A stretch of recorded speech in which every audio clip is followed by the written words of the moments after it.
దేవుని ప్రేమ ఇదిగో జనులార భావంబు నందిలియరే కేవలము నమ్ముకొని నా పరలోక జీవంబు మనకబ్బును. దేవుని కీర్తించుడి, కీర్తించుడి, మన రాజును కీర్తించుడి, కీర్తించుడి. దేవుడు సర్వభూమికి రాజు ఉన్నాడు. రమ్యముగా కీర్తనలు పాడుడి. దేవుడు అనుజనులకు రాజు ఉన్నాడు. దేవుడు తన పరిశుద్ధ సింహాసనం మీద ఆసీనుడై ఉన్నాడు. జలమున ప్రధానులు అబ్రహాముకి దేవునికి జనులై కూడుకొని ఉన్నారు. భూనివాసులు ధరించుకుని కేడములు దేవునివి, ఆయన మహోన్నతుడాయను. ప్రార్థన చేసుకుందాం. పరిశుద్ధ తండ్రి, ప్రేమ స్వరూపిణి మా గొప్ప ప్రభువా, మీ ప్రేమను బట్టి, మీ కృపను బట్టి మరొకసారి మీ పాదసన్ని సమీపిస్తూ ఉన్నాము. ఈ పరిశుద్ధ దినమందు చేరి వచ్చిన ప్రతి ఒక్కరి పక్షంగా మీకు వందనాలు చెల్లించుకుంటూ ఇంకనూ ఈ ఏర్పాట్లో రావాల్సిన వారందరి కొరకే ప్రార్థన చేస్తూ ఉన్నాం. ప్రభువా, ఆటంకాలు తొలగించండి, మార్గం సరళం చేయండి. నీ ఏర్పాట్లో ఉన్న వారందరితో కలిసి నీ మందిరంలో చేరి నిన్ను ఆరాధించడానికి, నిన్ను సేవించడానికి సహాయం చేయండి. ప్రభువా, నీ సన్నిధిలో నీ ఎదుట మా ప్రవర్తన మాకు దీవెనకరముగా, మీకు మహిమకరముగా ఉండేలాగా నడిపించండి. పాటలు పాడినప్పుడు మా స్వరాలు ముట్టండి. నీ వాక్యాన్ని పఠించినప్పుడు, ధ్యానించినప్పుడు నీ వాక్యముతో మా హృదయాలు నింపండి. ప్రార్థించినప్పుడు ప్రార్థనా శక్తిలో మీ పరిశుద్ధాత్మను మాకు అనుగ్రహించండి. తిరిగి వెళ్ళినప్పుడు సంతోషంగా మీ ఆశీర్వాదాలు పొందుకొని తిరిగి మా గృహాలకు వెళ్ళడానికి సహాయం చేయమని, ఆ రీతిగా ఆరంభం నుంచి ఆఖరి వరకు ప్రతి విషయంలో కూడా మీరు మాత్రమే మహిమ, ఘనత, ప్రభావాలు పొందుకుంటూ మాలో ప్రతి ఒక్కరిని మీ వాక్యములోను మీ మార్గములోను నడిపించి బలపరిచి దీవించమని యేసు నామమున వేడుకుంటున్నాము తండ్రి, ఆమేన్. ఈ ఆరాధన సమయంలో ఉత్తర భాగంగా కీర్తన గ్రంథంలో నుంచి కోర కుమార్ రాసినటువంటి 48వ కీర్తనను ప్రేమచంద్ర గారు చదువుతారు. మన దేవుని పట్టణమున యందు, ఆయన పరిశుద్ధ పర్వతము యందు యెహోవా గొప్పవాడును బహుకీర్తనీయుడైన ఉన్నాడు. ఉత్తర దిక్కున మహారాజు పట్టణమైన సియోను పర్వతము రమ్యమైన ఎత్తుగల చోట ఉంచబడి సర్వభూమికి సంతోషకరముగా ఉన్నది. దాని నగరులలో దేవుడు ఆశ్రయముగా ప్రత్యక్షమగుచున్నాడు. రాజులు కూడిరి, వారు ఏకముగా కూడి వచ్చిరి. వారు దాన్ని చూచి వెంటనే ఆశ్చర్యపడిరి, భ్రమపడి త్వరగా వెళ్ళిపోయిరి. వారు అచ్చట నుండగా వణకును, ప్రసవించు స్త్రీ వేదనయు వారిని పట్టెను. తూర్పు గాలిని లేపి తర్పీషు ఓడలను నీవు పగలొట్టుచున్నావు.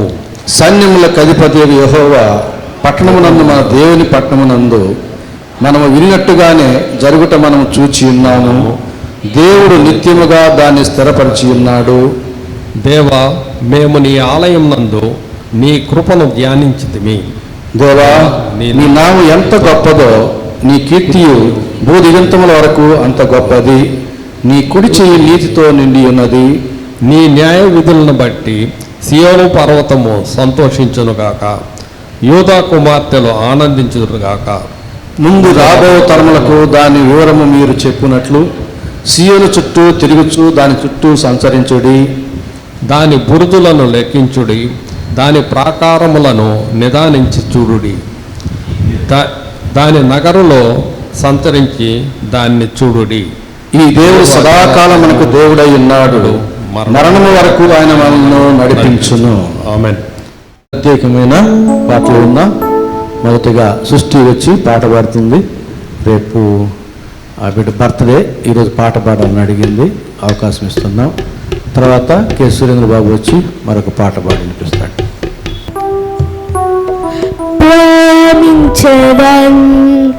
అధికముగా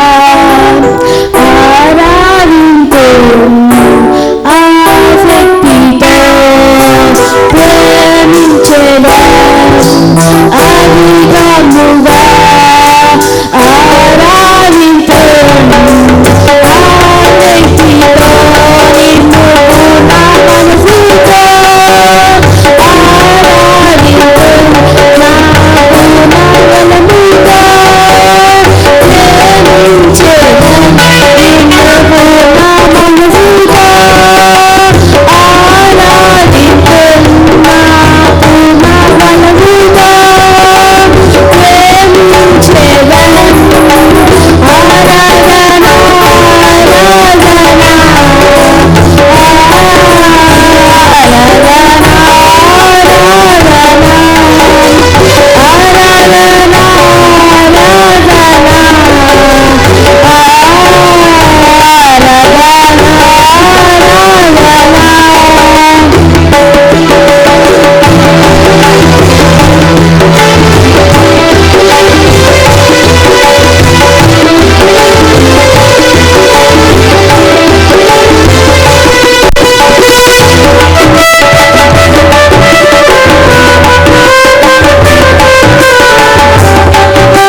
ఎంత జాలి యేసువా ఇంతయని హింసలేను ఎంత జాలి యేసువా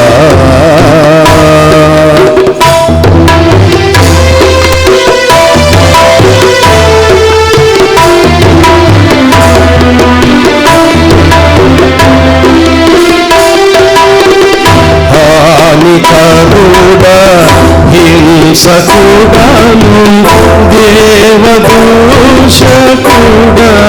నేను హానికరుడా హింసకుడను దేవదూషకుడను నేను అవిశ్వాసి నైనను అవిశ్వాసి నైనను ఆదరించి నావుగా ఎంత జాలి యేసువా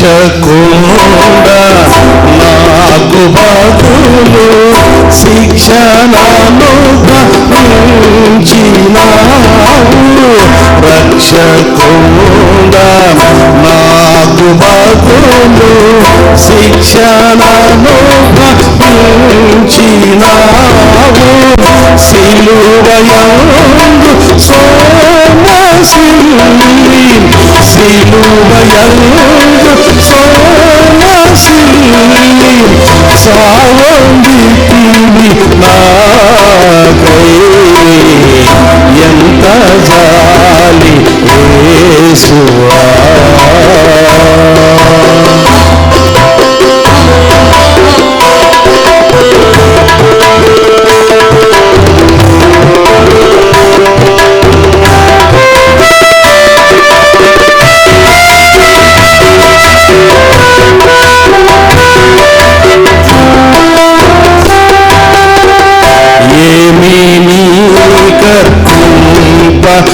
గలను ఏమి లేని వాడనయ్యా ఏమి కర్పగలను ఏమి లేని వాడనయ్యా రక్షణకు పాత్రనేటి రక్షణకు పాత్రనేటి స్తోత్రమంచు పాడగా ఎంత జాలి యేసువా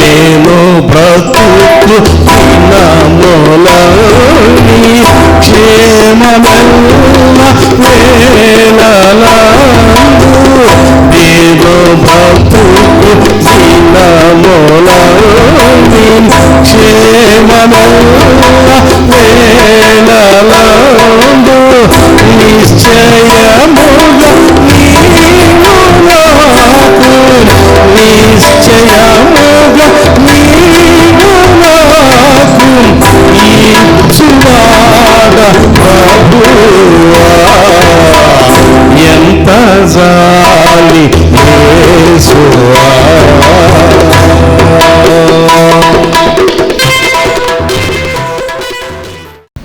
మన ధ్యాన నిమిత్తం ఏర్పాటు చేయబడినటువంటి లేఖన భాగాలను చదువుతుండగా దయచేసి సంఘం నిలుచుండాలని మనం చేస్తున్నాను. అప్పొస్తలుల కార్యగ్రంథం 3వ అధ్యాయం మొదటి 10 వచనాలను సువర్ణ గారు చదువుతారు. నేటి ఆరాధనకు ఏర్పాటు చేయబడిన వేదవాక్య పఠనము అపోస్తుల కార్యములు 3వ అధ్యాయము మొదటి 10 వచనములు.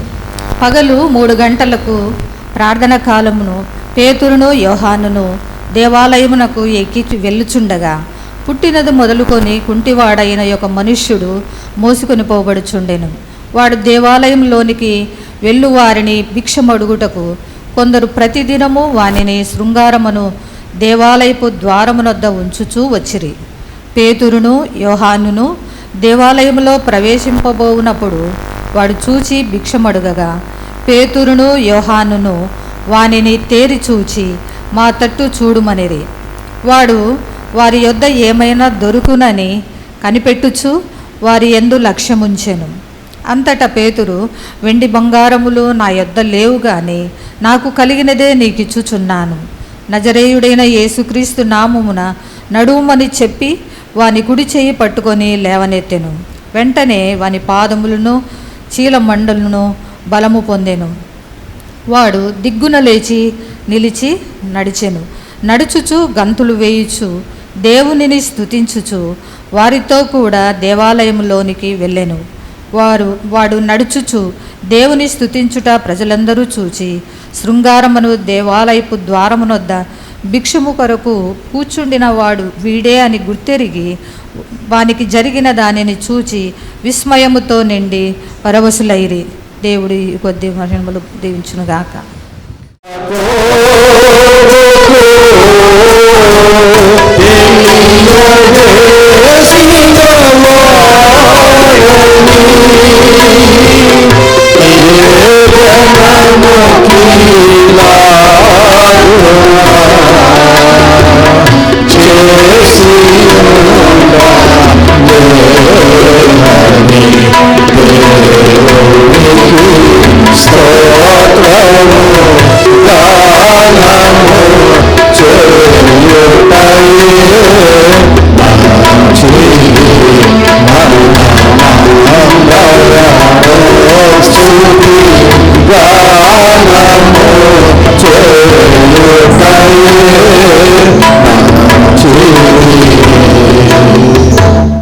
మన ప్రభువైన యేసుక్రీస్తు నామములో మీకు అందరికీ శుభములు తెలియజేస్తూ నేటి పరిశుద్ధ ఆదివార పారాయణకి నేను స్వాగతిస్తూ ఉన్నాను. మన ధ్యాన నిమిత్తం చదువుకున్నటువంటి వాక్య భాగం అపోస్తలుల కార్యముల గ్రంథం 3వ అధ్యాయం మొదటి 10 వచనాలు చదువుగా మనం విని ఉన్నాం. ఈ వాక్య భాగంలో నుంచి మనం ధ్యానం చేయబోయే అంశం ఏమిటంటే కోరదగినది తెలుసుకోవాలి అనే అంశాన్ని మనం ధ్యానం చేయబోతున్నాం. కోరదగినది తెలుసుకోవాలి అనే అంశం. ఎందుకంటే చదువుబడిన వాక్య భాగంలో 3 విషయాలు నేను మీకు జ్ఞాపకం చేస్తాను. వారు కోరదగినవి తెలియని వారుగా ఉంటూ మన ఎదుట దేవుడు వాక్యములో మనకు కనబరచబడుతున్నారు.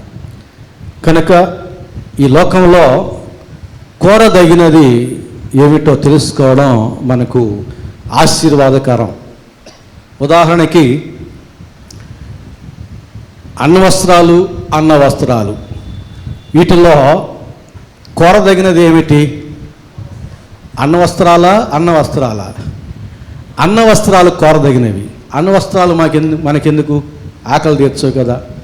కానీ లోకమంతా అన్న వస్త్రాల వైపే పరుగులు ఎడుతూ ఉంది. అంటే కోరదగినది ఏదో తెలియని లోకం ఈ లోకం.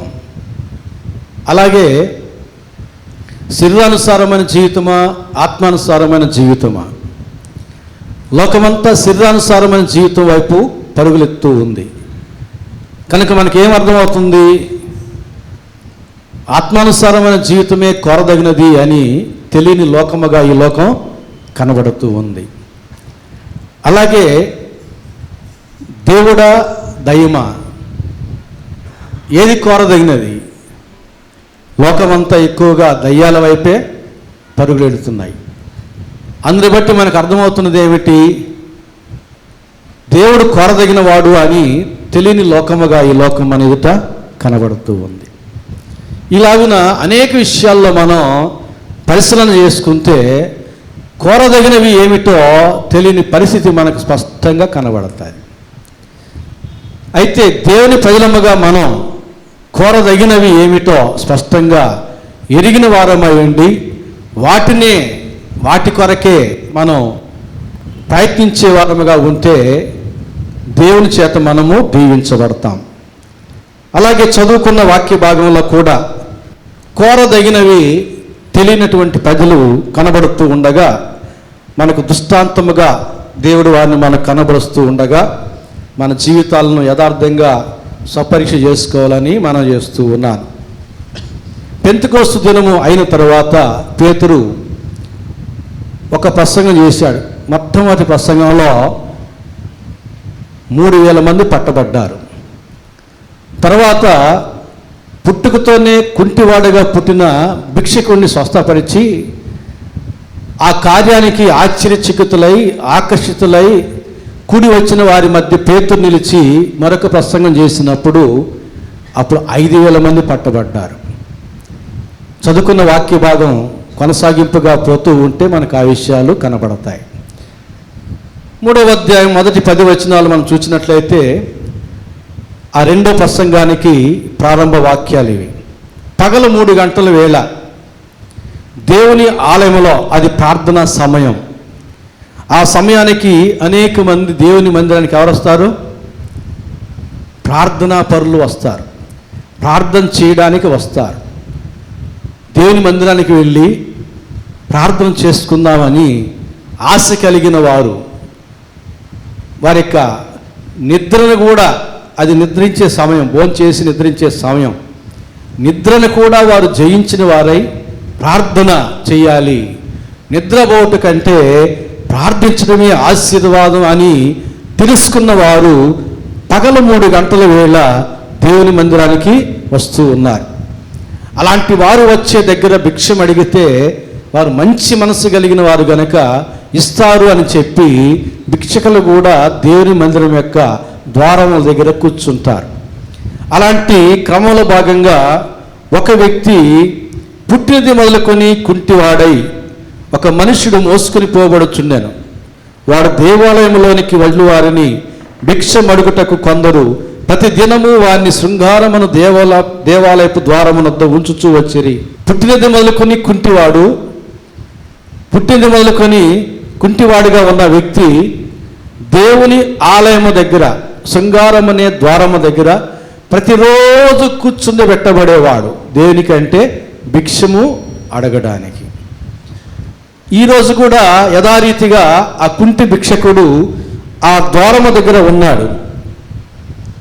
అదృష్టవశాత్తు అదే ద్వారము దగ్గర పేతురు యోహాను వచ్చారు దేవాలయానికి వెళ్ళడానికి, ప్రార్థన సమయంలో గడపడానికి.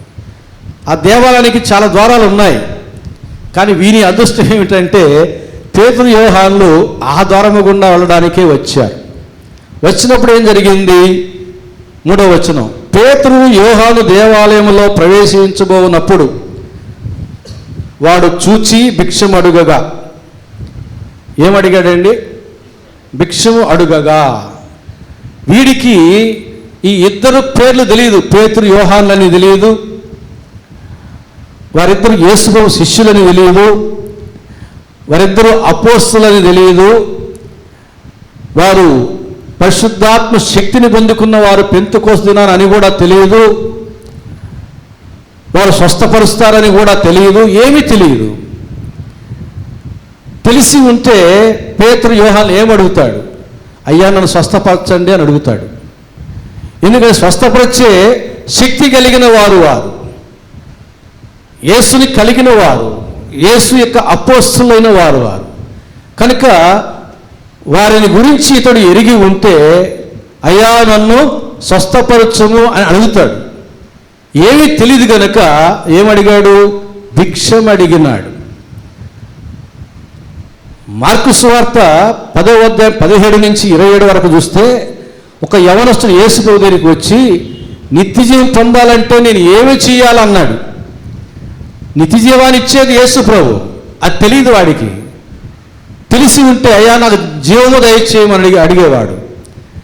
యేసు జీవాధిపతి అని, నిత్యజీవాన్ని ఇచ్చేవాడని తెలియదు కనుక నిత్యజీవం పొందడానికి ఏం చేయాలో నాకు బోధించు అన్నాడు. వాడికి బోధ కావాలి, నిత్యజీవం అక్కర్లేదు. తెలియక ఏమి అడగాలనో తెలియక అడుగుతున్నాడు. అలాగే వీడు పేతురుని గురించి తెలియదు, యోహాను గురించి తెలియదు, వాడు స్వస్థపరుస్తారని తెలియదు, దేవుడి శక్తి కలిగిన వారని తెలియదు.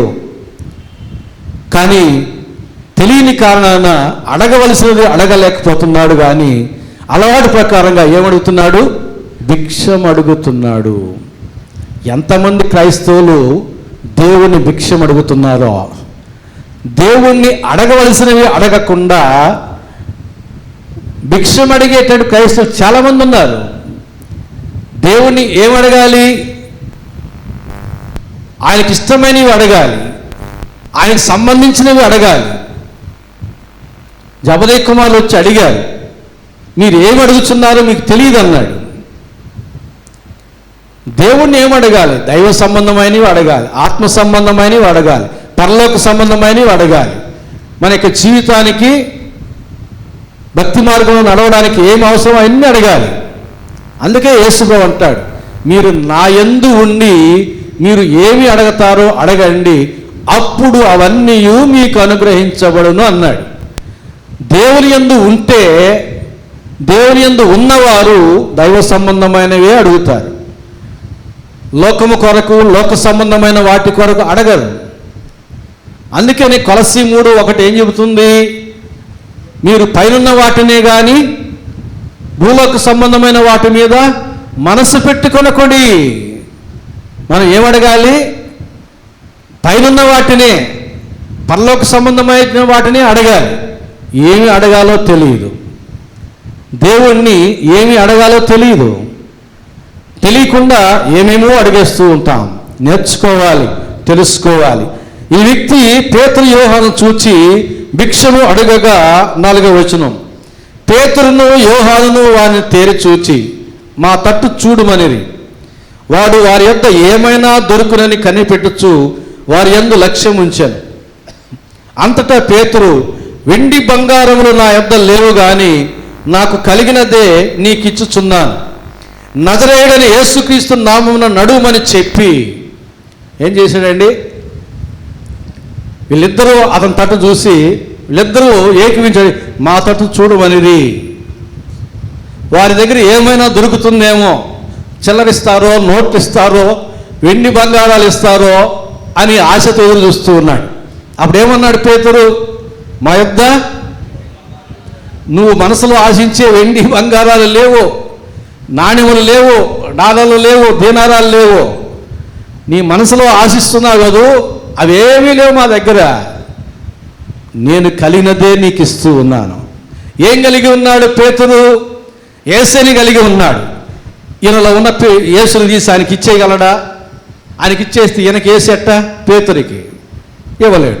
యేసుని కలిగి ఉన్నాడు కానీ యేసుని ఇవ్వలేడు. పెంతెకొస్తు దినాన మీరు పైనుండి పరిశుద్ధాత్మను పొందుకుంటారు, అప్పుడు మీరు శక్తిని పొందుకుంటారు అన్నాడు యేసు ప్రభు. పెంతెకొస్తు దినాన దేవుని శక్తిని పొందుకున్నారు. దేవుని శక్తిని అయితే ఇవ్వగలరు, ఇచ్చి స్వస్థపరచగలరు. యేసు ప్రభువును ముట్టుకునేది ఒక స్త్రీ, స్వస్థపరచబడింది. నాలో నుండి ప్రభావము వెడలిపోయినన్నాడు యేసు ప్రభు. వెడలిపోతూ ఉంటుంది, అయిపోదు, ఉంటుంది అంతే, పోతూ ఉంటుంది, కార్యాలు చేస్తూ ఉంటుంది, అలాగే ఉంటుంది శక్తి. యేసుని కలిగి ఉన్నాడు, యేసు నామమును విశ్వాసం ఉంచి ఉన్నాడు పేతురు. దేవుని శక్తిని కలిగి ఉన్నాడు. ఇంకా స్పష్టంగా చెప్పాలంటే స్వస్థపరచు వరమును కలిగి ఉన్నాడు. పేతురు ఏం కలిగి ఉన్నాడు? స్వస్థపరచు వరమును కలిగి ఉన్నాడు. కనుక ఏం చెబుతున్నాడు? మా తట్టు చూడమని చెప్పి, వెండి బంగారాలు మా యొద్ద లేవయ్యా, మేము కలిగినదే నీకు ఇచ్చుచున్నాము అని చెప్పి ఏం చెప్పాడు? నజరేయుడైన యేసుక్రీస్తు నామమున నడుమని చెప్పి ఏం చేశాడు? చెక్ చేసుకోమన్నాడా? మీరు చెక్ చేసుకోండి.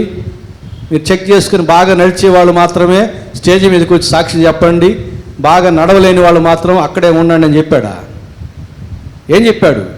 నడుమని చెప్పి వాని కుడి చెయ్యి పట్టుకొని లేవనెత్తి వెంటనే వాని పాదములను చీలమండలను బలము పొందెను. ఎవరు చేస్తున్నారు ఇట్లా? స్వస్థపరిచే వరాలు ఉన్నాయని చెప్పి ప్రకటన చేసుకునే దైవజనులు ఈ రోజుల్లో ఎవరైనా చేస్తున్నారా?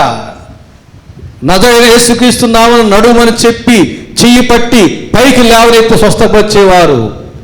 అలాంటి వారు ఒక్కరు ఉంటే భారతదేశం అంతా మారిపోతుంది. ఒక్కరు ఉంటే అందరూ చూస్తూ ఉండగా చెయ్యి పట్టి బాగు చేసేటటువంటి స్వస్థపరిచే వరము కలిగిన దైవజనుడు దేశానికి ఒక్కడు ఉంటే దేశాలన్నీ మారిపోతాయి. మీరు బేరీజు వేసుకోండి, విశ్లేషణ చేయండి, మీరు చక్కగా పరిశీలన చేయండి. బైబిల్లో కార్యాలు ఎలాగున ఉన్నాయో, బయట కార్యాలు ఎలాగున ఉన్నాయో, ఏది మోసమో ఏది వాస్తవమో అర్థం చేసుకుంటే మనల్ని మనం మోసపుచ్చుకోకుండా జాగ్రత్త పడతాం.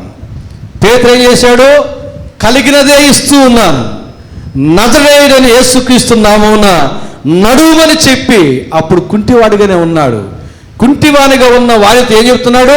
నడువము అని చెప్పి కుంటివాని చెయ్యి పట్టి వాని కుడి చెయ్యి పట్టుకొని లేవనెత్తెను. వెంటనే వాని పాదములను చీలమండలను బలము పొందెను. ఈ వ్యక్తికి పేతురు మీద కానీ పేతురు నమ్ముకున్న యేసు ప్రభు మీద కానీ విశ్వాసము లేదు. అసలు తెలియదు. స్వస్థపరచబడిన వ్యక్తికి విశ్వాసమే లేదు. యేసు మీద కానీ యేసు నామమున కానీ వీరి మీద కానీ. అవిశ్వాసి అతను. కానీ ఎట్లా బాగుపడ్డాడు? అవిశ్వాసిని కూడా పేతురు బాగుపరిచాడా? మీరు చదువుకుంటూ పోతే, మీరు సిలువ వేసిన యేసు నామమందలి విశ్వాసం మాకున్నది కనుక ఆయన నామమందలి విశ్వాసమే వీరిని బాగు చేసినని అంటారు. మీరు ఆ అధ్యాయం అంతా చదవండి. పేతురుకుంది విశ్వాసం, కుంటివాడికి లేదు విశ్వాసం. ఎవరు బాగుపడ్డారు? కుంటివాడు బాగుపడ్డాడు. ఏరి ఇలాంటి స్వస్థపరిచే దైవజనులేరి? చాలామంది అవిశ్వాసులు రోగులై ఉన్నారు. నీకు విశ్వాసం ఉంటే, నీకు స్వస్థపరిచే వరము ఉంటే పెద్ద హాస్పిటల్కి పోదాం రా. చాలామంది అవిశ్వాసులు ఉన్నారు. నీకున్న విశ్వాసంతో వారిని బాగు చేయి, వారందరూ యేసు ప్రభువుని నమ్ముకుంటారు. నెల్లూరు హాస్పిటల్స్ అన్నీ లక్షలు ఖర్చు పెట్టి ప్రకటన చేయడం ఏంటి, స్టేడియంలో మీటింగ్స్ ఏర్పాటు చేయడం ఏంటి, లక్షలు ఖర్చు పెట్టి సౌండ్ సిస్టము, స్టేజీ, లైటింగు ఇవన్నీ ఎందుకు? రూపాయి ఖర్చు లేకుండా నెల్లూరు హాస్పిటల్స్ ఉన్నాయి. బెతస్తా కోనేటి దగ్గర పడి ఉన్నట్లుగా గుంపులుగా పడి ఉన్నారు రోగులు. నీకు స్వస్థపరిచే వరము ఉంటే, నీకు యేసు నామమున విశ్వాసం ఉంటే రా, పేతురులాగా చెయ్యి, దేశం బాగుపడుతుంది. మోసపోవద్దు. మనం జాగ్రత్త పరచుకోవాలి. కుంటివాడిని నడవమని చెప్పాడండి. కుంటివాడికి విశ్వాసం లేదండి, పేతురికి విశ్వాసం ఉంది. అవిశ్వాసిన రోగిని తనకున్న విశ్వాసము చేత కుంటివాడిగా ఉన్నప్పుడే నడుమని చెప్పాడు, చెయ్యి పట్టి పైకి లేవనెత్తాడు. అప్పుడు బలము పొందివాడు లేచి నడిచేను. 4వ అధ్యాయం 10వ వచనం నుంచి 12వ వచనం వరకు ఉన్న వాక్య భాగం. ఇదే విషయం 4వ అధ్యాయంలో కూడా కంటిన్యూ అవుతూ ఉన్నది. 10 నుంచి, మీరందరూ ఇశ్రాయేలు ప్రజలందరూ తెలుసుకునవలసినది ఏమనగా, మీరు సిలువ వేసినట్టు మృతుల్లో నుండి దేవుడు లేపినట్టు నజరైన యేసుక్రీస్తు నామముననే వీడు స్వస్థత పొందెను, మీదుట నిలుచున్నాడు. ఇల్లు కట్టువారైన మీరు తృణీకరించిన రాయి ఆయనే, ఆ రాయి మూలకు తలరాయి ఆయను. మరి ఎవరి వలన రక్షణ కలగదు? ఈ నామమునే మనకు పూర్ణ రక్షణ పొందవలన గాని ఆకాశం క్రింద మనుషులో ఇవ్వబడిన మరి ఏ నామమును రక్షణ పొందలేము అనేను. చూసారా, క్రీస్తు నామమును ఎంత చక్కగా ప్రకటన చేస్తున్నాడో. అదే 12వ వచనంలో 3వ అధ్యాయం 12వ వచనం ఏమంటున్నాడు? అందరూ వీరి వైపున తేరి చూస్తూ ఉంటే పేతురు దీన్ని చూచి ప్రజలతో ఇట్లను, ఇశ్రాయేలీయులారా, మీరు వీని విషయమై ఎందుకు ఆశ్చర్యపడుచున్నారు? మా సొంత శక్తి చేతనైనను భక్తి చేతనైనను నడవను వీనికి బలమిచ్చినట్టుగా మీరెందుకు మా తట్టు తేరి చూస్తున్నారు? మా శక్తి కాదు, మా భక్తి కాదు, ఒప్పేసుకున్నారు. మన భక్తి మన శక్తి రోగిని బాగుపరచలేవు, మన రోగాలే పోగొట్టుకోలేము. కాబట్టి మా సొంత శక్తి కాదు, మా భక్తి కాదు, మీరు సిలువ వేశారే ఆ యేసు నామమున వీడు బాగుపడ్డాడు. ఎంత యథార్థంగా చెబుతున్నారండి. అప్పుడు కదా యేసు నామం మహిమపరచబడతాది. అక్కడ కదా యేసు ఘనపరచబడతాడు. ఆ రీతిగా కదా యేసు మనం ఘనపరచాలి. దేవుడు కార్యం చేయడము, దాన్ని మనం ఆపాదించుకోవడం ఎంత స్వార్థం. పేతురు అంతటి వాడు అంటున్నాడు, మా సొంత శక్తి కానీ మా భక్తి కానీ వీడిని బాగుపరచలేదు, మీరు సిలువ వేసినటువంటి యేసు నామమందలి విశ్వాసమే వీరిని బాగు చేసును అని అంటూ ఉన్నాడు. ఫిలిప్పి 2:11 దేవుడు ఆయన అధికముగా హెచ్చించి ప్రతి నామమునకు పై నామమును ఆయనకు అనుగ్రహించెను. శ్రేష్టమైన నామమును దేవుడిచ్చాడు. ఆ నామమందలి విశ్వాసమే వీరిని బాగుపరిచాను. ఈ మాటకు అనుగుణంగా ఉంటుందని యేసే భగవన్నామ అనే పాట పెట్టాను. అది రాదని చెప్పిన తర్వాత వేరే పాట మార్చాను. ఆ పాటలో మీరు చూడండి, యేసే భగవన్నామం భజింపను నిరంతరము యేసే భగవన్నామం. దేవుని నామం ఎంత శ్రేష్టమైనదో ఆ పాటలో చక్కగా వివరించబడింది. అన్నిటికంటే పైనామము దేవుడు ఇచ్చాడు. ఆ నామమందలి విశ్వాసమే ఈ కుంటివాడిని బాగు చేసెను. కాబట్టి ఈ కుంటివాడికి ఏమి అడగాలనో ఏమి కోరుకోవాలో తెలియకున్నది. స్వస్థపరిచేవాడు నీ దగ్గర నిలబడ్డాడు, మా తట్టు చూడమన్నాడు. నువ్వేం అడుగుతున్నావు? భిక్షం అడుగుతున్నావు. మా తట్టు తేరి చూడమంటే నీ లోపల ఏం ఆశ ఉంది? వెండి బంగారాలు ఏమనిస్తారేమో అనే ఆశ ఉంది. కాబట్టి నీ అంతరంగాన్ని ఎరిగిన పేతురు ఏమంటున్నాడు? నీ లోన ఆశించే వెండి బంగారాలు మా దగ్గర లేవు. మీరు నన్ను వెంబడించగలగానే యేసు ప్రభు ఆ సమస్తాన్ని విడిచిపెట్టి వచ్చేసా, మా దగ్గర ఏమీ లేవు. అరచికిలి పన్ను కట్టాలంటే నేను చేపను పట్టుకుని చేపను కడుపులో ఉన్న నాణ్యం తెచ్చి ఇచ్చాను. అరచికిలి పన్ను కట్టడానికి కూడా మా దగ్గర ఏమీ లేవు. సమస్తాన్ని విడిచిపెట్టి వచ్చిన వారం నీవు ఆశించే వెండి బంగారాలు మా దగ్గర లేవు, కానీ మేము కలిగి ఉన్నదే ఇస్తాం. యేసుని కలిగి ఉన్నాం, యేసు నామమందలి విశ్వాసం కలిగి ఉన్నాం కనుక నీవు లేచి నడువు. భిక్షమిస్తే ఏమవుతుంది? ఒక పూట తింటావేమో. నీ కాళ్ళు బాగు చేస్తే పని చేసుకుంటావు, నీ జీవితం మారిపోతుంది, నీ బతుకు మారిపోతుంది. లేచి నడువు. లేచి నడిచాడండి. కోరదగినది ఎరుగని కుట్టివాడు దేవుని కృపలో బాగుపడ్డాడు. కానీ ఎరిగిన మనం, దేవుణ్ణి ఎరిగిన మనం కోరదగినవి ఏమిటో మనము క్షుణ్ణంగా తెలుసుకోవాలి. దేవుడు మన దగ్గరికి వస్తే ఏం అడగాలి? ఆయనకి సంబంధించినవి అడగాలి, ఆయనకి ఇష్టమైనవి అడగాలి. ఇది మనం రూఢిగా తెలుసుకోవాలి. రెండవది చూడండి, ఇదే 3వ అధ్యాయం 14వ వచనం. అందరూ కూడా పేతురు వైపు తేరిపారు చూస్తూ ఉండగా వారితో అంటూ ఉన్నాడు, మీరు పరిశుద్ధుడును నీతిమంతుడైన వారిని నిరాకరించి నరహంతకుడైన మనుషుని మీకు అనుగ్రహింపమని అడిగితిరి. మీరు జీవాధిపతిని చంపితిరి, కానీ దేవుడు ఆయన మృతుల్లో నుండి లేపెను, అందుకు మేము సాక్షులము. ప్రజలందరూ కూడా వీరి వైపు తేరి చూస్తూ ఉండగా పేతురు ఏం చెప్తున్నాడు? మీరు పరిశుద్ధుడును జీవాధిపతిని, మీరు నీతిమంతుడైన జీవాధిపతిని పరిశుద్ధుని నిరాకరించి ఎవరిని కోరుకున్నారు? నరహంతకుని కోరుకున్నారు. వీరికి కూడా తెలియదు ఎవరిని కోరుకోవాలన్నా. పరిశుద్ధిని కోరుకోవాలన్నా, పాపిని కోరుకోవాలన్నా, నీతిమంతుని కోరుకోవాలన్నా, అవినీతిమంతుని కోరుకోవాలన్నా, నీతిమంతుని కోరుకోవాలన్నా, నరహంతకుని కోరుకోవాలన్నా, ఎవరిని కోరుకోవాలి? ఈజీగా అర్థమయ్యే విషయం. నీతిమంతుడా, నరహంతకుడా? నీతిమంతుని కోరుకోవాలనేది అందరికీ తెలుస్తుంది, కానీ నరహంతకులనే కోరుకుంటున్నారు. నరహంతకుల వైపే నడుస్తూ ఉన్నారు.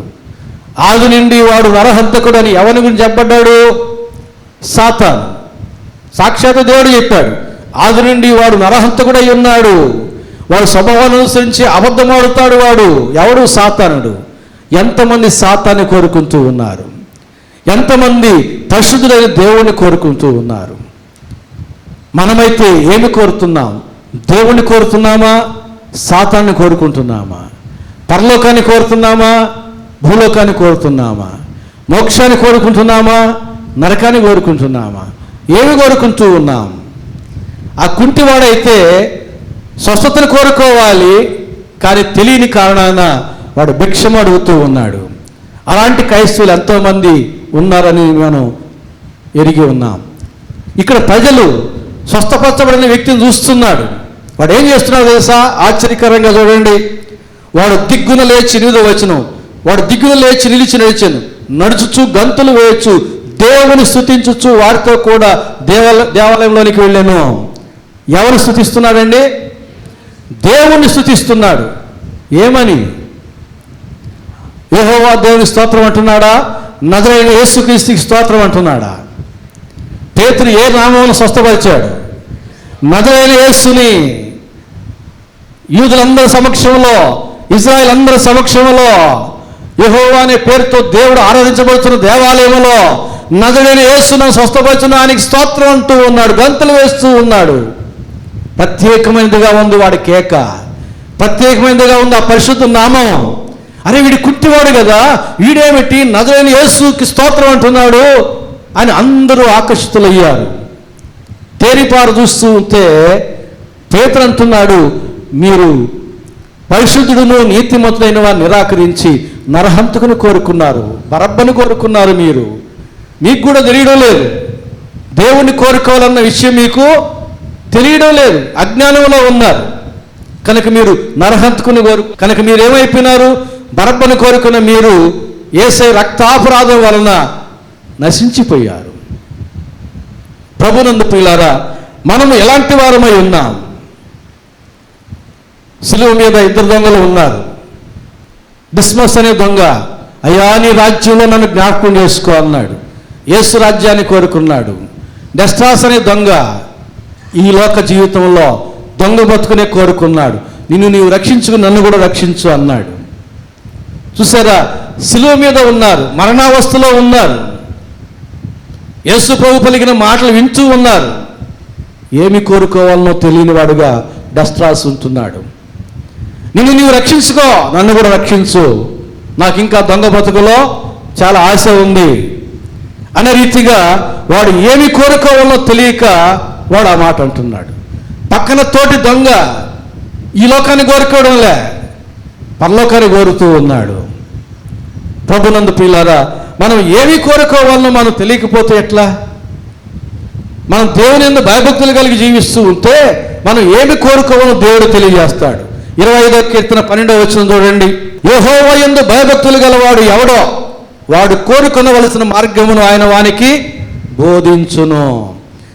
ఎవరైతే దేవుని యందు భయభక్తులు కలిగి ఉంటారో వారు ఏమి కోరుకొనవలనో దేవుడే వారికి తెలియజేస్తాడు. ఎందుకని? ఈ లోకంలో మన కన్నుల ఎదుట అన్నీ ఆకర్షణీయంగా కనబడుతూ ఉన్నాయి, అన్నీ ఆకర్షణీయంగా కనబడుతున్నాయి. కనుక సర్వేంద్రియానం నయనం ప్రధానం గనుక నీ దేహం కన్ను దీపము నీ కన్నే గనుక నీ దేహం నీ కన్ను తేటగా ఉంటే నీ దేహం అంతా వెలుగుమయమై ఉంటుందన్నాడు. గనుక ఈ కన్నులకు ఆకర్షితులమై ఏమి కోరుకోవాలో తెలియడంలే. ఈ పండు తిను దినమున మీరు నిశ్చయముగా చచ్చేది అన్నాడు దేవుడు. కొంతకాలం అయిన తర్వాత సాతానుడు వచ్చి ఇది కానీ తింటే మీరు దేవదూతలైపోతారు అన్నాడు. పండును చూస్తానే అవకి చూపునకు రమ్యమైనదిగాను ఆహారమునకు మంచిదిగాను కనబడింది. ఏమి కోరుకోవాలో తెలియలే అవకి. ఏది కోరుకో? జీవవృక్ష ఫలం ఉంది, మంచి చెడ్డలు తెలియచ్చు ఫలం ఉంది. ఏం కావాలి? మంచి చెడ్డలు తెలివి కావాలనా, జీవం కావాలనా? తెలియలే. ఆది కాండంలోనే ఆది అందే ఏమి కోరుకోవాలో తెలియక ఈ తిప్పలు వచ్చాయి మనకందరికీ. ఒకడికంట ఒక ఉపమానం. భూలోకంలో వాడి ఇష్టానుసారంగా జీవించాడు. పబ్బులకు వెళ్ళాడు, క్లబ్బులకు వెళ్ళాడు, బార్లకు వెళ్ళాడు, వాడి ఇష్టానుసారంగా జీవించాడు. తర్వాత వాడిని చనిపోయిన తర్వాత పరలోకానికి తీసుకెళ్ళాడంట దేవుడు. తీసుకువెళితే అక్కడ పబ్బులు లేవు, క్లబ్బులు లేవు, బార్లు లేవు, కానీ అడ్వర్టైజ్మెంట్లు ఉన్నాయంట. నరకంలో క్లబ్బులు ఉన్నాయి, క్లబ్బులు ఉన్నాయి, బార్లు ఉన్నాయి అని. అంటే పరలోకంలో అన్ని అడ్వర్టైజ్మెంట్ బోర్డులు ఉన్నాయి, నరకంలో క్లబ్బులు ఉన్నాయి, పబ్బులు ఉన్నాయి, రెస్టారెంట్లు ఉన్నాయి, అన్నీ ఉన్నాయి అని చెప్పి ఉన్నాయి. పరలోకంలో మాత్రం ఇవేమీ లేవు. వాడికి ఏమి నచ్చలేదంట, అంతా పరిశీలన చేశాడు, నచ్చలే వాడికి. నరకంలో అయితే ఇవన్నీ ఉన్నాయి కాబట్టి నాకు అలవాటే కాబట్టి అక్కడే బాగుంటుంది, నేను మోక్షానికి రాను, నేను నరకానికి వెళ్తాను, నన్ను పంపించండి అంటే సరే పో అన్నాడంట. అక్కడికి వెళ్తే అక్కడ కూడా లేవంట, అడిగాడంట నరకాధిపతిని, ఏమయ్యా అక్కడ అడ్వర్టైజ్మెంట్లు ఉన్నాయి కదా, వాటిని చూసి వచ్చాను, ఇక్కడ అవి కూడా లేవేమంటే అవి ఓన్లీ మా అడ్వర్టైజ్మెంట్లేను, అవి ఇక్కడ ఉండవు అన్నట్టంట. అందుకనే మనం ఏదేదో ఉంటుంది అనుకుంటూ ఉంటాం, కానీ ఏమీ ఉండదు. సాతాను మార్గంలో ఏమీ ఉండదు, లోకం అనే మార్గంలో ఏమీ ఉండదు, శరీరానుసారమైన జీవితంలో ఏమీ ఉండదు. అంత మాయ, అంత భ్రమ. వాస్తవమైనటువంటి ఆనందం, వాస్తవమైన సమాధానం, వాస్తవమైన జీవం దేవుని యందే. అందుకని నీవు నేను దేవుని యందు భయభక్తులు కలిగి జీవిస్తూ ఉంటే ఏమి కోరుకున్న వలనో అది దేవుడే మనకు తెలియజేస్తాడు. యోహాను సువార్త 12వ అధ్యాయం 42వ వచనం, అధికారులకు కూడా అనేకులు ఆయన యందు విశ్వాసం ఉంచని కానీ సమాజంలో నుండి వెలివేయబడదమేమో అని పరిశీలికి భయపడి వారు ఒప్పుకొనలేదు. యేసు ప్రభువును ఒప్పుకోలేదు. ఈ అధికారులు కూడా ఏమి కోరుకోవాలో తెలియడంలే. యేసయ్య అంటే వాళ్ళకి ఇష్టమే, కానీ వెలివేయబడతామేమో భయము, అందుకని ఒప్పుకోలే. సమాజమా లేక యేసు ప్రభు ఎవరిని కోరుకోవాలో వాళ్ళకి అర్థం కావడంలే. ఎవరు కావాలి? దేవుడి మించింది ఏమైనా ఉందా? పోనీ దేవుడు సమానమైంది ఏమైనా ఉందా? పోనీ దేవుడి సమీపమైంది ఏమైనా ఉందా? ఏమీ లేదు. దేవుణ్ణే మనం కోరుకోవాలి, కానీ అధికారులకు కూడా అది అర్థం కావడం లేదు. అలాగే మనం మత్తయి సువార్త 28వ అధ్యాయం 12 నుంచి 15 దాకా చూస్తే సైనికులు కనబడతారు. సమాధి దగ్గర దేవదూత వచ్చి రాయిని బొర్లించి స్త్రీలతో మాట్లాడిన విషయాలన్నీ విన్నారు. వాళ్ళు కొంతమంది సైనికులు వచ్చి మరి ప్రధాన యాజకుల దగ్గర మాట్లాడుతూ విషయాలన్నీ చెప్పారు. అప్పుడు వాళ్ళు ఏం చెప్పారు? ద్రవ్యము కొంత ఇచ్చి నీవు ఈ రీతిగా మాట్లాడు, అబద్ధ సాక్ష్యం చెప్పు, ఏదైనా నీకు తొందర కలిగితే మేము వారిని ఒప్పిస్తాం, నీకేమీ తొందర లేకుండా అని అంటే, ఇప్పుడు ఈ సైనికులు ఏం కోరుకున్నారు? యథార్థం చెప్పడం కోరుకోవాలన్నా, అబద్ధ సాక్ష్యం చెప్పడానికి కోరుకోవాలన్నా? ద్రవ్యం తీసుకున్నారు, అబద్ధ సాక్ష్యమే చెప్పారు, ప్రతిగా శాపం పొందుకున్నారు. కాబట్టి అధికారులకేమి, సైనికులకేమి, యాజకులకేమి, పెద్దలకేమి, అందరూ ప్రజలు అందరూ కూడా ఏమి కోరుకోవాలనో తెలియదు. సిలువేయము అన్నారు యేసు ప్రభువుని. రక్తాపరాధం చేత నశించిపోయారు. ప్రభునందు ప్రియులారా, మనం ఏమి కోరుకోవాలనో మనం స్పష్టంగా ఎరిగి ఉండాలి. ద్వితీయోపదేశకాండం 30వ అధ్యాయం 20వ వచనం చాలా చక్కటి మాట. ఏమి కోరుకోవాలనో చక్కగా చెబుతున్నాడు. 30వ అధ్యాయం 20వ వచనం, నీ పితరులైన అబ్రహాము, ఇస్సాకు, యాకోబులకు ఆయన ప్రమాణం చేసిన దేశములో మీరు నివసించినట్లు యెహోవాయే నీ ప్రాణమును నీ దీర్ఘాయుష్కును మూలమై ఉన్నాడు. కాబట్టి నీవును నీ సంతానమును బ్రతుకును. నీ ప్రాణమునకు మూలమైన నీ దేవుడు యెహోవాను ప్రేమించి ఆయన వాక్యమును విని ఆయన హత్తుకున్నట్లును జీవమును కోరుకొనుడి. ఏం కోరుకోవాలి? జీవమును కోరుకొనుడి. ఏం కోరుకుంటున్నాం మనం? నిత్య జీవాన్ని కోరుతున్నామా? జీవాధిపతిని కోరుకుంటున్నామా? లేక శరీరానుసారమైనవి, లోక సంబంధమైనవి కోరుకుంటున్నామా? ఒకసారి పరిశీలన చేసుకోవాలి. ఇప్పటి వరకు మన ఇష్టానుసారమైనవన్నీ కోరుకున్నాం. ఏ మేలు పొందుకున్నాం? ఏ ఆశీర్వాదం పొందుకున్నాం? ఇక నుంచి అయినా దేవుణ్ణి కోరుకుందాం, ఆశీర్వాదం కోరుకుందాం, ఆత్మానుసారమైన జీవితాన్ని కోరుకుందాం, ప్రతిగా దేవుడిచ్చేటటువంటి మేలేమిటో పొందుకుందాం. ఇంకా ఉంది మనకు అవకాశం, శేష జీవితం ఉంది కనుక అవకాశం ఉంది. దేవుని వాక్యం చెప్పినట్లుగా జీవమును కోరుకుందాం. జీవమును కోరుకుని చూడుడి. అప్పుడు మీ జీవితం ఎంత నెమ్మదిగా ఉంటుందో, సంతోషంగా ఉంటుందో. లోకమును దాని ఆశలు గతించిపోయేవే, వాటిని కోరుకోవడం ఏమిటి? గతించిపోయే వాటిని కోరడం ఏమిటి? నశించిపోయే వాటిని కోరడం ఏమిటి? ఇక్కడ ప్రజలు కూడా ఏమి కోరుకోవాలో తెలియక పరిశుద్ధుడును నీతిమంతుడైన యేసును నిరాకరించి నరహంతకుని వారు కోరుకున్నారు గనక నశించిపోయారు. తర్వాత పేతురు భక్తుడు ఆ సందర్భంలో కొనసాగుతూ కొన్ని మాటలు మాట్లాడినాడు. చూడండి 26వ వచనం, 3వ అధ్యాయం 26వ వచనం, చివరి వచనం. దేవుడు తన సేవకుని పుట్టించి మీలో ప్రతి వాని దుష్టత్వము నుండి మళ్లించుట వలన మిమ్మల్ని ఆశీర్వదించుటకు ఆయన మొదట మీ యొద్దకు పంపినని చెప్పాను. దుష్టత్వము నుండి మళ్లించుట వలన దేవుడు మిమ్మల్ని ఆశీర్వదిస్తాడు. ఇప్పుడు ఏం కోరుకోవాలి? దుష్టత్వం కోరుకుందామా? దీవెన కోరుకుందామా? దేవుడా దయ్యమా, స్వస్థతలా భిక్షమా? కుంటివాడు భిక్షం కోరుకున్నాడు, స్వస్థపరిచే శక్తి గల వారిని. దేవుని కృపలో వాడు స్వస్థచిత్తుడయ్యాడు. ప్రజలందరూ కూడా పరిశుద్ధుడును నీతిమంతుడైన యేసుని నిరాకరించి నరహంతకుడిని బరబ్బను కోరుకున్నారు. యేసు ప్రభు యొక్క రక్తాపరాధం వలన నశించిపోయారు, శిక్షించబడ్డారు. ఇప్పుడు చివరగా చెబుతున్నాడు, దుష్టత్వము నుండి దేవుడు మిమ్మల్ని మళ్లించడం వలన, మీలో ప్రతి వాని దుష్టత్వము నుండి మళ్లించడం వలన మిమ్మల్ని ఆశీర్వదించుటకు ఆయన మొదట మీ యొద్దకు పంపానని చెప్పాను. దేవుడు మనల్ని ఆశీర్విస్తాడు. ఎప్పుడు? దుష్టత్వాన్ని విడిచిపెట్టినప్పుడు. దుష్టత్వం మనలో ఉండి దీవెన కూడా నాకు కావాలంటే కుదరదు. దేవుడు చూస్తాడు. దీవించేది దేవుడు. పెద్దలము పాస్తలు మేము దీవిస్తాం. అంతిమంగా ఆ దీవెన ఎవరి దగ్గర నుంచి రావాలి? దేవుడి దగ్గర నుంచే రావాలి. మరి దేవుడు చూస్తాడు. మాకు తెలియదు మీ అంతరంగాలు, మా అంతరంగం మీకు తెలియదు. ఎవరిలో ఏ దుష్టత్వం ఉందో ఎవరికి తెలియదు, కానీ దేవుడికి తెలుసు.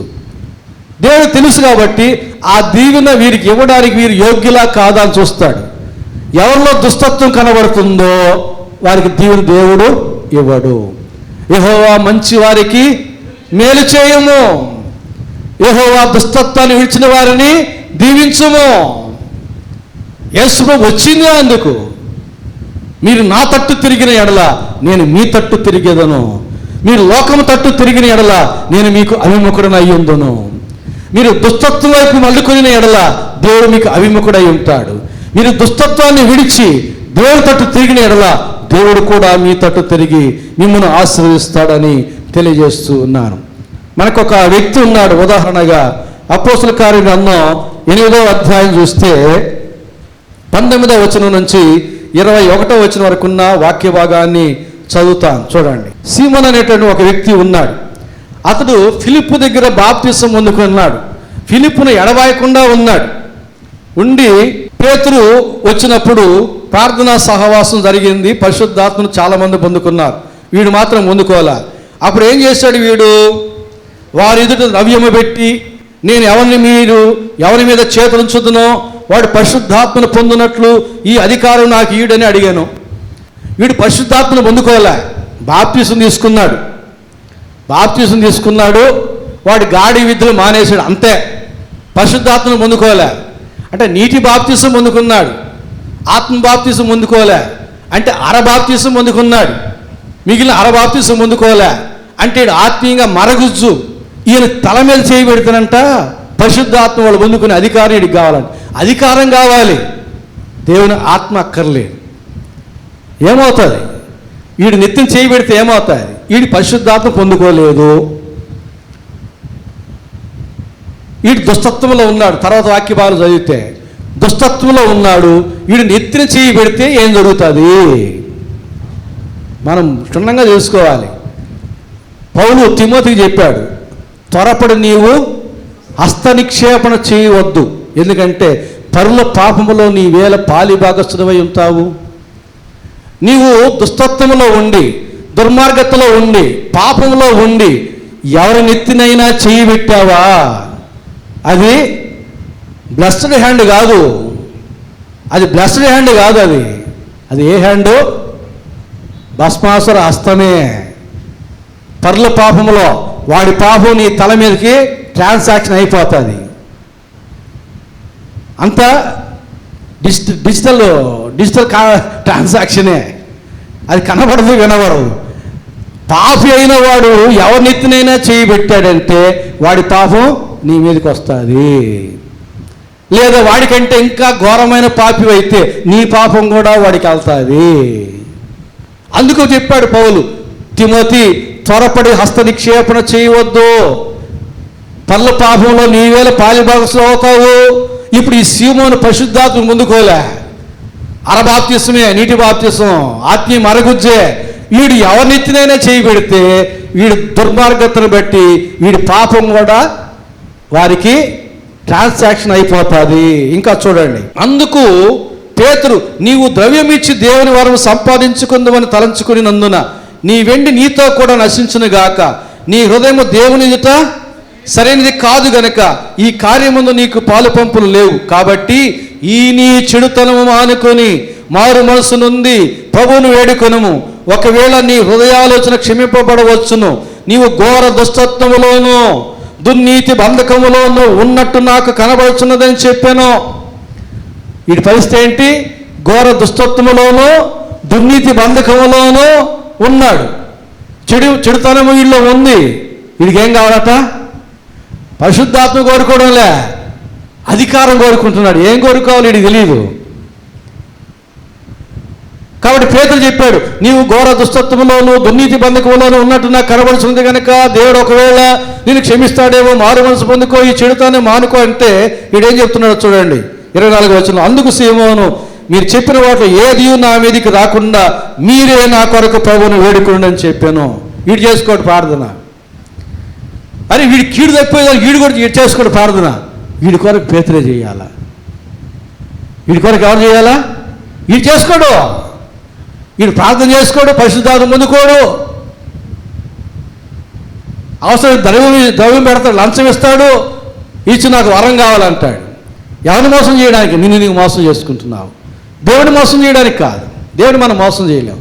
కాబట్టి ఇక్కడ సీమోను, గాడివాడి సీమోను అన్నయ్య వాక్యాన్ని విన్నాడు, గాడి విద్యను మానివేశాడు, బాప్తీసం తీసుకున్నాడు, అన్నయ్యను వెంట నడుస్తూ ఉన్నాడు. పేతురు వచ్చేసరికి ఆయన సంగతి బయటపడిపోయాయి. అందరూ పరిశుద్ధాత్మ పొందుకుని వీడు మాత్రం పొందుకోలే. కారణం ఘోర దుష్టత్వములో దుర్నీతి బంధకములో చెడు మనసు కలిగిన వాడై మారు మనసు పొందవలసిన వాడై ఉన్నాడు. ఇక్కడ ప్రార్థన చేసుకోమంటే అదేదో మీరే చేయండి నా కోసం అంటూ ఉన్నాడు.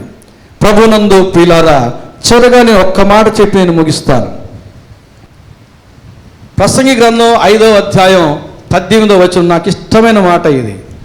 సూర్యుని కింద ఉన్న సమస్తం వ్యర్థం వ్యర్థం వ్యర్థం అని చెప్పేటటువంటి ఈ సొలొమోను జ్ఞానికి ఒక్కటి మాత్రమే కోరదగినదిగా కనబడింది.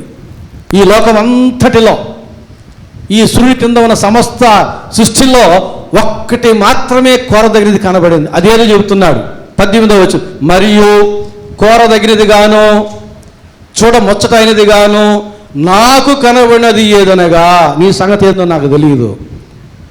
సొలొమోను చెప్తున్నాడు, మీ సంగతి ఏందో నాకు తెలియదు, నా మట్టుకు నాకు కనబడింది ఏంటంటే సూర్యుని కింద ఉన్న సమస్తాన్ని ఆలోచన చేశాను, అవన్నీ వ్యర్థమనే విషయాన్ని కనుగొన్నాను. కానీ ఒకటి మాత్రం నాకు కనబడింది ఏదనగా, కోరదగినదిగాను చూడముచ్చటైనదిగా నాకు కనబడినది ఏదనగా, దేవుడు తనకు నియమించిన ఆయుష్కాల దినములన్నీ ఒకడు అన్నపానములు పుచ్చుకొనుచు తన కష్టాజితం అంతటి వలన క్షేమముగా బ్రతుకుచుండుటయే ఇది వానికి భాగ్యము. ఏమిటట కోరదగినది? ఈ లోకంలో కోరదగినది ఏదైనా ఉంది అంటే అది. దాన్ని మనం కోరుకోకుండా ఏమేమో కోరుకుంటే ఏం ప్రయోజనం? దేవుని తర్వాత మహాజ్ఞాని అయిన వాడు ఎవరైనా లోకంలో మనుషుడు ఉన్నాడంటే సొలొమోనే. సొలొమోను నీకు ముందు కానీ తర్వాత కానీ అంతటి జ్ఞాని ఉండడు, అలాంటి జ్ఞానం నీకు ఇస్తున్నాను అన్నాడు. కాబట్టి అప్పుడే కాదు, ఇప్పుడు కాదు, ఎప్పుడు కూడా సొలొమోను మించిన జ్ఞాని కానీ సొలొమోను అంతటి జ్ఞాని కానీ ఎవడో లేడు. అంతటి జ్ఞాని అయిన సొలొమోను చెప్పుచున్న మాట, ఈ సూర్యుని కింద ఉన్న లోకం అంతటిలో కోరదగినది ఒకటే ఒకటి ఉంది, అది చూడముచ్చటైనదిగా ఉంటుంది. అది ఏమిటంటే దేవుడు తనకిచ్చిన ఆయుష్కాలం అంతా తన కష్టాజితము చేత క్షేమముగా బ్రతుకుచుండుటయే. దేవుడిచ్చిన ఆయుష్కాలం అంతా జీవించాలంటే అందరికీ సాధ్యపడేది కాదు. తన కష్టాజితం అంతటి వలన క్షేమాన్ని అనుభవించాలంటే అందరికీ సాధ్యపడదు. క్షేమంగా ఉండాలంటే అందరికీ సాధ్యం ఉండదు. ఎందుకంటే అధికముగా దుర్మార్గ పనులు చేయకము, నీ కాలము కంటే ముందుగా నీవేలా చనిపోదు. అంటే దుర్మార్గతను విడిచిపెట్టిన వాడే దేవుడిచ్చిన ఆయుష్కాలం అంతా జీవించగలడు. అది కోరదగిన జీవితం అన్నాడు. నీ కష్టాజితం అంతటి వలన అన్నాడు. కష్టాజితం అంతా మనం సొంతం అవ్వాలంటే ఏం చేయాలి? 108వ కీర్తన మొదటి 2 వచనాలు. యెహోవా యందు భయభక్తులు కలిగి ఉండి ఆయన త్రోవలందు నడుచు వారందరూ ధన్యులు, నిశ్చయముగా నీ చేతులు కష్టాజితమును అనుభవించేది. ఇది అందరికీ సాధ్యం కాదు. దేవుని యందు భయభక్తులు కలిగి ఉంటే అదే కోరదగిన జీవితం. క్షేమం కలిగి ఉండాలి, దుష్టులకు నెమ్మది ఉండదు. క్షేమంగా ఉండాలంటే దుష్టత్వాన్ని విడిచిపెట్టాలి. దుష్టత్వాన్ని నుండి మిమ్మల్ని మళ్లించడం వలన దీవించడానికి క్రీస్తుని మొదట మీ యొద్దకు పంపబడెను. అపోస్తలుల కార్యం 3:26. కాబట్టి కోరదగినది, చూడముచ్చటైనదిగా ఈ ప్రసంగి గ్రంథకర్త కనబడింది ఏమిటట? ఈ లోకమంతట్లో దేవుడిచ్చిన ఆయుష్కాలం అంతా జీవించడం, మన కష్టాయుధం అంతటి వలన సంతోషించడం, క్షేమముగా బ్రతకడం. ఈ బ్రతుకు చూడముచ్చటగా ఉంటుంది, కోరదగినదిగా ఉంటుంది. కోరుకుందామా ఇలాంటి జీవితాన్ని?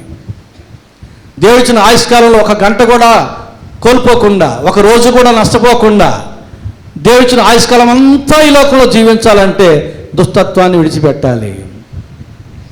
నీ కష్టాజీవం అంతా నీకు దక్కాలంటే దుష్టత్వాన్ని విడిచిపెట్టాలి.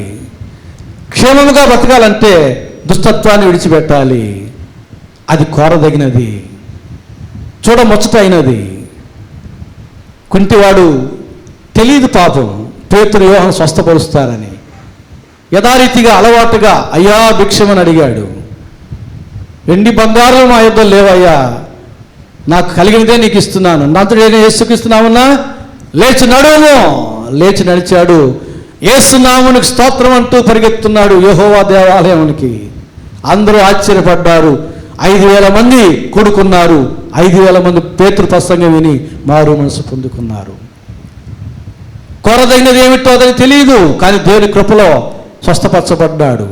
ఆ సంఘటన ద్వారా 5,000 మందిని ఆకర్షించడానికి దేవుడు ముందుగానే కార్యాన్ని ఏర్పాటు చేశాడు. కాబట్టి మీరు పరిశుద్ధులను నీతిమంతులైన వారిని నిరాకరించి నరహంతుని కోరుకున్నారు కనుక క్రీస్తు రక్తాపరాధం వలన మీరు ప్రపంచం అంతా చెదిరిపోయి నశించిపోయారు. ఏమి కోరుకోవాలి? యేసుని కోరుకోవాలి, కానీ సాతాన్ని కాదు, వాని అనుచరుని కాదు. అలాగే దుష్టత్వాన్ని మనం కోరుకోకూడదు, దీవెన మనం కోరుకోవాలి. దుష్టత్వాన్ని మనం విడిచిపెడితే అకాల మరణం తప్పిపోతుంది. దుష్టత్వాన్ని మనం విడిచిపెడితే దేవుని యొక్క దీవెన మనకు కలుగుతుంది. దుష్టత్వాన్ని మనం విడిచిపెడితే క్షేమంగా ఉంటాము. దుష్టత్వాన్ని విడిచిపెడితే మన కష్టాయితం మనకు దక్కుతుంది. చివరిగా యెహెజ్కేలు గ్రంథం 18వ అధ్యాయం 27వ వచనం, దుష్టుడు దుష్టత్వము నుండి మరలి నీతి న్యాయం జరిగించిన యెడల తన ప్రాణమును రక్షించుకొనును.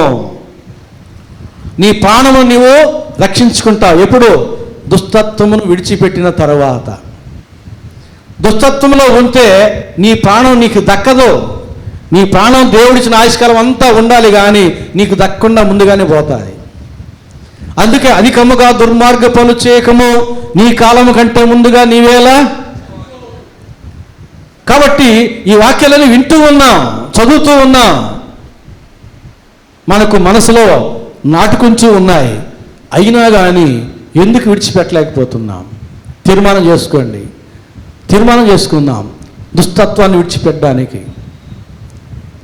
జలప్రళయ కాలంలో అందరూ దుష్టత్వాన్ని అనుసరిస్తూ ఉన్నారు. నోవా మాత్రం దేవుణ్ణి అనుసరిస్తూ ఉన్నాడు. జలప్రళయంలో దుష్టత్వంలో కొనసాగుతున్న వారు అందరూ నశించిపోయారు, కానీ దేవుని కోరుకున్న నోవా కుటుంబం రక్షించబడింది. అలాగనే మీరు గమనించండి, జరిగిన సంఘటనలో దేవుని కోరుకున్నవారు దీవించబడ్డారు, లోకాన్ని కోరుకున్నవారు నశించిపోయారు. ఎందుకంటే లోకమును దాని ఆశయు గతించిపోవును, నశించిపోవును. దాన్ని కోరుకున్న వారు కూడా గతించిపోతారు, నశించిపోతారు, కానీ దేవుణ్ణి కోరుకున్న వారు నిరంతరము నిలిచేదరు, నిరంతరము నిలిచేదాం. పరిశీలి చేసుకుందాం మన జీవితంలో ఇంకా ఏ దురాలోచనలు ఉన్నాయో వాటి విడిచిపెడదాం. ఇంకా దుష్టత్వం ఉందో దాన్ని విడిచిపెడదాం. వాయిదా వేసుకోవద్దు. రేపు ఏమి సంభవించునో మనకు తెలియదు. క్రిస్మస్ రాబోతా ఉంది, అప్పుడు మారు మనసు పొందాంలే. జనవరి 1 వస్తుంది, దాంట్లో మారు మనసు పొందాంలే. వాయిదా పద్ధతుల్లో మనకి ఏమీ రాదు. ఈ లోకంలో అన్నీ వస్తాయి, పరలోకంలో ఏదీ రాదు. పరలోకంలో ఏ స్కీము లేదు వాయిదా పద్ధతుల్లో నీకు ఏదైనా మేలు జరగడానికి. అందుకే నేడే రక్షణ దినం అన్నాడు. అందుకే నేను ఎప్పుడూ ఒక మాట చెబుతూ ఉంటాను, దేవుడు మారు మనసు పొందడానికి ఒక్కొక్కరికి ఎంతవరకు సమయం ఇచ్చాడో ఎవరికి తెలియదు. ఒకవేళ కొంతమందికి ఈ సంవత్సరమే చివరి సంవత్సరం కావచ్చు. ఈ సంవత్సరం లోపల మారు మనసు పొందకపోతే 2026 సంవత్సరం నుంచి నువ్వు ఎంతకాలం జీవించినా నీవు మారు మనసు పొందలేవు. ఒకవేళ ఈ నెల కొంతమందికి చివరి నెల కావచ్చు మారు మనసు పొందడానికి. ఈ నెలంతా నీవు మారు మనసు పొందకపోతే ఆ తర్వాత నీవు ఎంతకాలం జీవించినా నీవు మారు మనసు పొందలేవు. ఒకవేళ ఈరోజే కొంతమందికి చివరి రోజు కావచ్చు మారు మనసు పొందడానికి. ఈరోజు నువ్వు మారు మనసు పొందకపోతే రేపటి నుంచి నువ్వు ఎంతకాలం జీవించినా మారు మనసు పొందలేవు. అందుకే అంటాడు దేవుడు, నా వాక్యము వారి చెవిని పడగానే వారు నాకు లోబడదురు, వారు నా ప్రజలయ్యుందురు, నేను వారికి దేవుడినయ్యుందును. ఇంకా హృదయంలో కఠినంగా ఉండవద్దు, వాయిదా వేసుకోవద్దు. దేవుని యొక్క వాక్యం మీ మనస్సాక్షిని గుచ్చుతూ ఉండగా, పరిశుద్ధాత్మ దేవుడు మిమ్మల్ని ప్రేరేపిస్తూ ఉండగా, మిగిలిన దుష్టత్వాన్ని కూడా విడిచిపెట్టి, తండ్రి దేవుడు పరిపూర్ణుడు కనుక మనం కూడా పరిపూర్ణముగా ఆత్మీయంగా జీవించి కోరదగిన చూడముచ్చటైన జీవితాన్ని మనం పొందుకొని కొనసాగుదుముగాక. ఆమేన్. ప్రార్థన చేసుకుందాం. ప్రేమ స్వరూపిని మా గొప్ప తండ్రి, పరిశుద్ధ ప్రభువా, మీ ప్రేమను బట్టి మీ కృపను బట్టి మీ పాద సన్నిధిని సమీపిస్తూ ఉన్నాం. నా తండ్రి, అపోస్తలుల కార్యగ్రంథం 3వ అధ్యాయం 4వ అధ్యాయం వరకు కూడా అనేక విషయాలు మా ముందుంచారు ప్రభువా. కోరదగినవి మేము తెలుసుకోవాలి. కోరదగినవి తెలుసుకోకుండా అనేకవి నశించిపోయారు ప్రభువా. వారిని మాకు దృష్టాంతాలుగా ఉంచి వినపరిచారు. నా తండ్రి, ఈ సమయంలో ఎవరికి ఈరోజే చివరి రోజు మారు మనసు పొందడానికి అట్టి వారిని నా తండ్రి తట్టి లేపమని ప్రార్థన చేస్తూ ఉన్నాం. ఎంతమందికి ఈ నెల చివరి నెల మారు మనసు పొందడానికి తెలియదు ప్రభువా. కనుక ప్రతి ఒక్కరు నా తండ్రి పరిశుద్ధాత్మదేవ ప్రతి ఒక్క హృదయాన్ని ప్రేరేపించి వారి వారి దుష్టత్వంలోంచి మళ్ళుకొని నీ తట్టు తిరగడానికి, కోరదగిన చూడముచ్చటైన జీవితాన్ని పొందుకోవడానికి, కొనసాగించడానికి నీ కృపను నీ సహాయం మాకు అందరికీ దయచేయమని యేసు నామమున వేడుకుంటున్నాము తండ్రి. ఆమేన్. జీవంబు మన కబ్బును